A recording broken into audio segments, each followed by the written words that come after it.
আলাইকুম। সম্পর্কে কি হন? দুই ভাই আপন ভাই না সৎ ভাই? সত্যি আপন ভাই? তো দুই ভাইয়ের যে হাতে ব্রাজিল আর্জেন্টিনা ঘটনাটা কি? একই ঘরে কিন্তু দুই শত্রু বসবাস করতেছে, একজন ব্রাজিল লাভার আরেকজন আর্জেন্টিনা লাভার। আচ্ছা আপনি কেন ব্রাজিল লাভার? কি দেখে ব্রাজিলকে সাপোর্ট করতেছেন?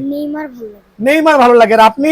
আমি প্রথমবার মেসিকে দেখে আর্জেন্টিনা সাপোর্ট। তো মেসি তো কদিন পর রিটায়ার করবে, তখন তখন তাও আর্জেন্টিনা সাপোর্ট। তো এখনো কিন্তু বর্তমানে 90% সাপোর্টারই বিকজ অফ মেসি। মেসি কদিন পরে না আর্জেন্টিনা সাপোর্টার কমে যাবে। আর আপনি 7 আপ খাওয়ার জন্য রেডি হয়ে যান আরেকবার, নাকি 7 আপ খাবেন আরেকবার? সো আপনি যে জার্সিটা পরেছেন ভালো লাগছে আপনার কাছে? সামনে চলে আসো। ওনাকে কিন্তু এখন আমার যা আছে প্রাইসটা একটু বাড়তি, আবারও বলছি ওরাও কিন্তু বাড়তি প্রাইসে কিনে নিয়েছে, চাইলে বাজারটা কম্পেয়ার করতে পারেন, বিকজ আগে অ্যানাউন্স করা হয়েছে জার্সির দাম বেড়ে যাবে। সো আর্জেন্টিনার অরিজিনাল থাই এডিশন জার্সি যারা নেবেন, আঙ্কেল আপনি তো পরেছেন, ট্রায়াল দিয়েছেন, কেমন ফিটিং হয়েছে? আলহামদুলিল্লাহ 100%। সো হোপ এই সালে মেসি 7টা গোল খাবে। না না সত্যি আপনি খাবেন? আপনিও খাবেন না, আপনি তো ব্রাজিল লাভার, নেইমার লাভার। সো এই জার্সিটা কেমন হয়েছে আপনারে?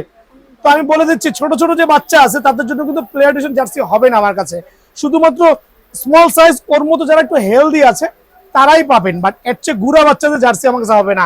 সো আঙ্কেল জার্সি তো নিলেন আলহামদুলিল্লাহ। কালকে প্রথম খেলা হয়েছে, আমি দেখতে দেখতে ঘুমাই গেছি, কারণ এত রাতে খেলা খুব টাফ। তবে আর্জেন্টিনা ব্রাজিলের খেলা মিস হবে না। সো ভালো থাকবেন, আর বেশি বেশি 7 আপ খাবেন। আসসালামু আলাইকুম দুজনকেই, ঠিক আছে? ভালো থাকবেন।